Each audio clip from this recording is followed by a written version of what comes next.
Okay, so if you would please get out your notes from yesterday, I'm just going to take us from where we left off in class.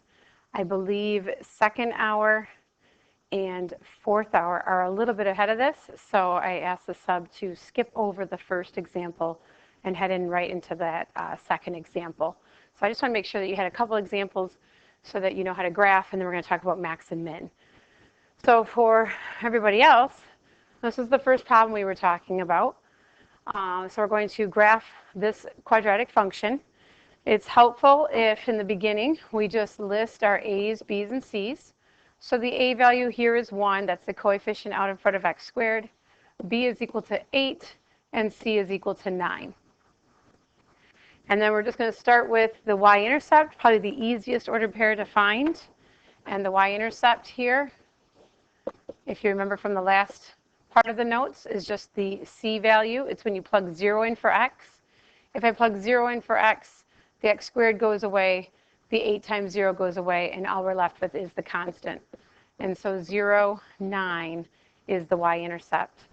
I can come over to my graph, and I can put 0, 9 on the graph. And that's really all I can do right now because I don't know where the vertex is. I don't know where the axis of symmetry is. All I have is the y-intercept. So from here, I'm going to find the axis of symmetry. And that's using that formula, x equals opposite of b over 2 times a. And so looking at my a's, b's, and c's, if my b value is 8, the opposite of b is going to be negative 8 over 2 times 1. It's a very simple calculation. Kids try to do it in their head, and they make mistakes. And that mistake can cost you lots of frustration and starting over. This value right here is critical in all your symmetry and you picking all your points and where the vertex lies. So if that's wrong, everything is wrong. So all that time would be wasted. X equals negative 8 over 2, which means x equals negative 4. I keep writing down the x because that's a vertical line. So we're talking about axis of symmetry is a vertical line where all the x values are negative 4. So just so you can have it recorded. So I'm going to put that vertical line in. So I'm going to find negative 4 on my graph. And these are all the values. These are all the ordered pairs that have negative 4 as the first coordinate. Negative 4, 1, negative 4, 2, negative 4, forever. So there's my line of symmetry, which gives me a little bit of perspective. I know that I have a y-intercept to the right of my vertex, and then there's a matching point to the left, so I'll get to that in a second. Now that I have negative 4, I know that the vertex, I'm just going to put it down here. You can't, because I'm just going to show you dragging it up and down. The vertex is somewhere on this axis of symmetry. We don't know if it's above my y-intercept. We don't know if it's above the x-axis, below the x-axis. So that's what we're going to figure out next. So to do that, my vertex, I like to draw arrows so it helps you later on. Okay, my vertex is on the axis of symmetry, so my x value is negative 4. The y part of this, I don't know. The y part of this, the function, the equation tells me. So this right here is saying f of x equals, that just means y equals x squared plus 8x plus 9. And so it's telling you, if you want to find out the y value, plug in the x value, and I'll give you the y value. So y equals negative 4 squared, I'm going to use my parentheses, plus 8 times negative 4 plus 9. Negative 4 squared is 16. 8 times negative 4 is negative 32, and then I have plus 9. So you can put it in your calculator in the very beginning. Just make sure you use the parentheses. You could do a little bit of mental math. I like to do that step. And then the less I have to push in my calculator, the less errors I can make. And so it's a little bit easier. Or you can just do it in your head. 16 take away 32, negative 16 plus 9 is negative 7. So that's how we get the y value of the vertex. So what we're going to do is we're going to put the vertex in the middle of the table. Since it's the middle point, it should be the middle point of your collection of tables. Collection of points. It really isn't it's just a technicality. It'll help with symmetry. When you want to do symmetrical points and find symmetry, it's a lot easier if you put that point in the middle of your table. And then I'm going to slide my -4, -7 up to that point. So 1, 2, 3, right here. So now my parabola is kind of taking shape. I know my blue dot on the red axis of symmetry is my vertex. I have a green y-intercept to the right, so that means I have a matching point to the left. So actually, I'm going to put this 0, 9 as one of my 5 points. I'm going to use it.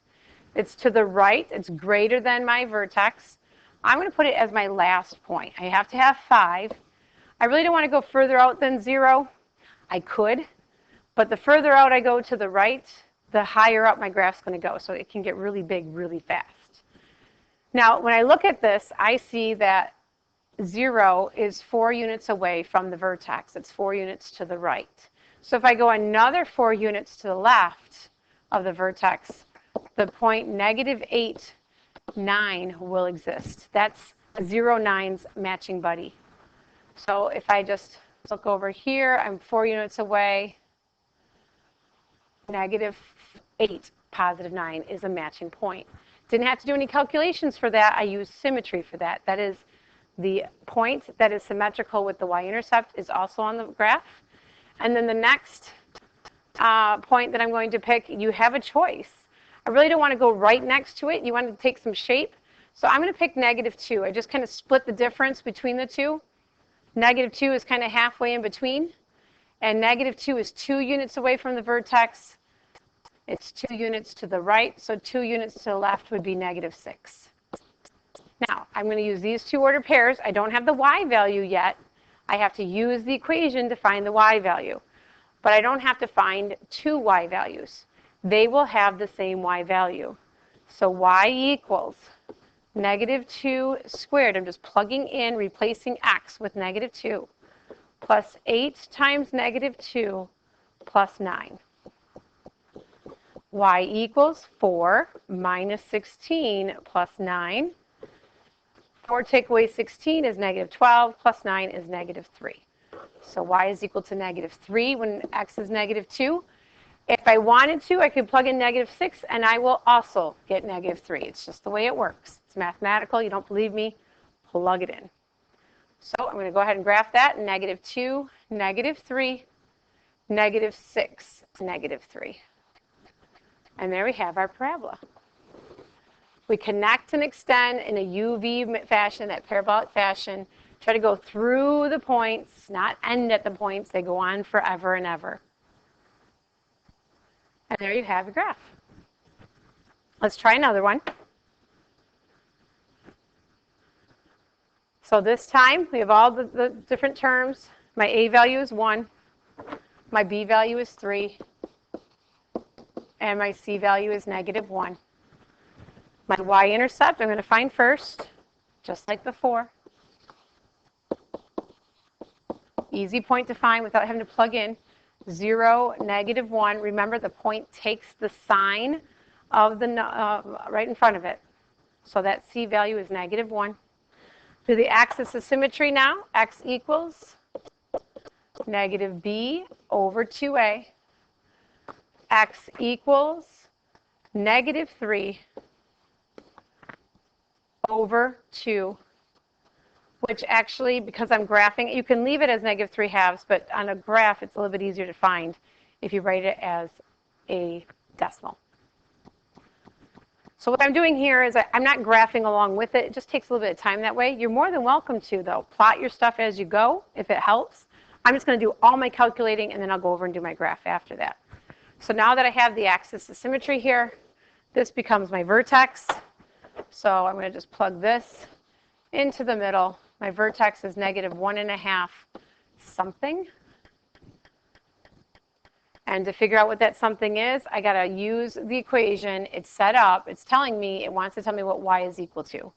The y value is equal to the x value squared. I'm going to square the fraction. It's just easier for me. You can square the decimal. Plus 3 times the x value minus 1. When you square a fraction, or you square anything, you multiply it by itself. So negative 3 times negative 3 is 9, and 2 times 2 is 4. Numerator times numerator, denominator times denominator. The second fraction, this is really a numerator over 1, minus 9 halves, minus 1. And when you figure all of that out, you can use your calculator, or you can actually get a common denominator. It really doesn't matter here, but in the end, we're going to get a crazy decimal. So 9/4, and we take away 9 halves, leaves us with negative 9/4. That's just what happens. And then we're going to subtract 1 from that, and we get negative 13/4.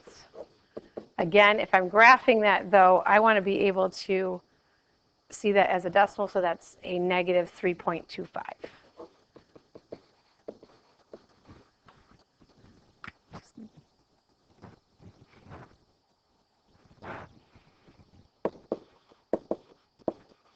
So there's our vertex.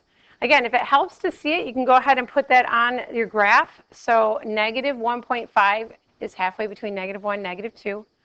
Negative 3.25 is just slightly under 3. It's just a sketch. And then I can put my y-intercept on there. 0, negative 1 would be right here. Again, my y-intercept is to the right. And you know what? I really don't want to fit any points in between those two. So I'm going to make 0, negative 1 the next ordered pair in my table. And I can still use symmetry here because the vertex is smack dab in the middle of a point. So my whole numbers will be symmetrical. There's always symmetry, but not always with whole numbers. So when I put in 0, 0 is 1.5 units to the right of the vertex. 1.5 units to the left would be negative 3. So negative 3, negative 1 is also going to be a point on this. There's your symmetry. And then I don't want to go in between those. I want to go out further. So I'm going to pick 2. I really don't want to go to 1. I'm going to pick 2. Okay? But you could pick 1. You could pick 2. You could go as far out as you want. There's no rules. So if I choose 2, I'm going to go all the way to 2. Now, if you look at the graph, 2 is 1, 2, 3.5 units away. And so 3.5 units in the other direction would be 5. So the other ordered pair is 5. If you can't figure that out, just use your calculator. Or maybe you didn't want to go to 2, maybe you just go to 1. I don't have to plug both of these in. I just have to plug one of them in. So I'm going to use 2 because it's smaller and easier. So y equals 2 squared plus 3 times 2, let's use my parentheses, minus 1. And so I get y is equal to 4 plus 6 minus 1. Y is equal to 9. Now, on your homework, somebody else working next to you might not have picked that ordered pair. Your tables will look different. The actual points on your parabola look different, but your parabola should be in the same vicinity, have the same y-intercept, going in the same direction. We're just using these points to guide us. Yeah.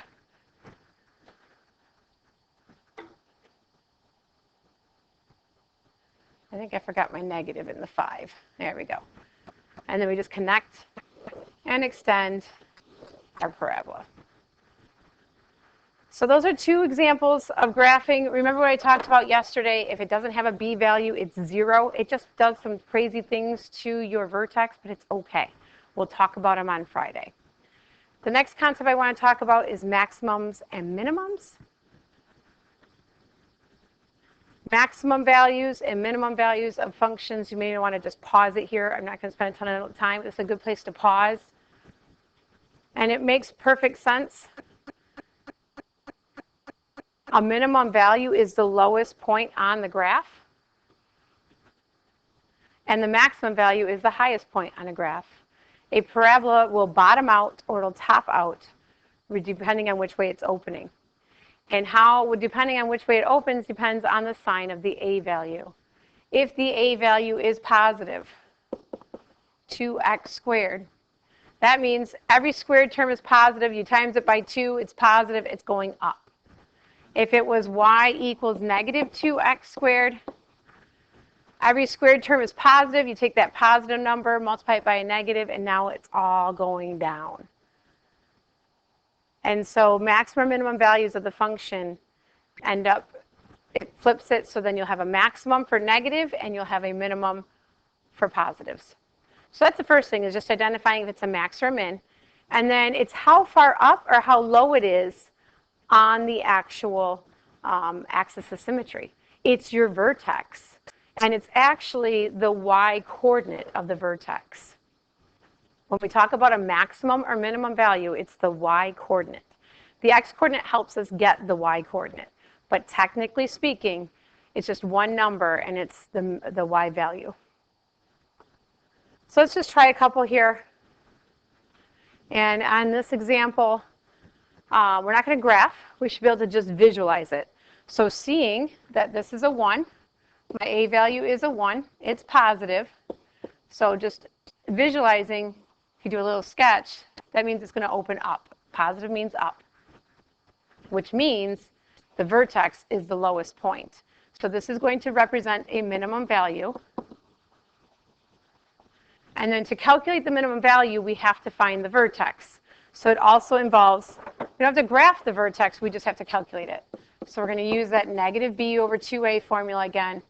Lots of calculating that way. I write it down. Whoops. We plug in our values. X is equal to, this time my b value is negative 4, so an opposite would be positive 4. 2 times 1. X equals 4 over 2. X equals 2. That's how much we move to the left or to the right. That's not the number we're after. We're after the y-coordinate of the vertex. That's how high or how low it'll go. Every other point will be higher than this point. So to figure out that y-coordinate, I use the formula y equals x squared minus 4x plus 9 again. And I just replace the x value with 2. Y equals 4 minus 8 plus 9. Y equals negative 4 plus 9 is 5. And so the vertex is 2, 5. The vertex is a minimum. And so we say a minimum value of 5. We kind of just ignore the 2. The 2 serves its purpose, but technically speaking, mathematically speaking, the minimum value, how low it goes on the graph is it goes 5 units lower. Every other y value will be bigger than 5. Number 2 is one of those cases where we have the, there's no b value. So I might just rewrite this. Y equals, remember h of x is just function notation. Y equals negative 1x squared plus 0x plus 7. It just helps to see it if you need to, which means my b value is 0. My a value is negative 1. So since my a value is negative 1, it's negative, meaning it's going to be upside down if I were to graph it. So my vertex is the highest point on the graph. So that would represent a maximum. To figure out the maximum value, we have to do some calculating. X equals negative b over 2a. It's kind of nice when b is 0, because when you plug in a negative 0 or 0 divided by anything, that's a negative 1 here. It really doesn't matter, because 0 divided by anything is just 0.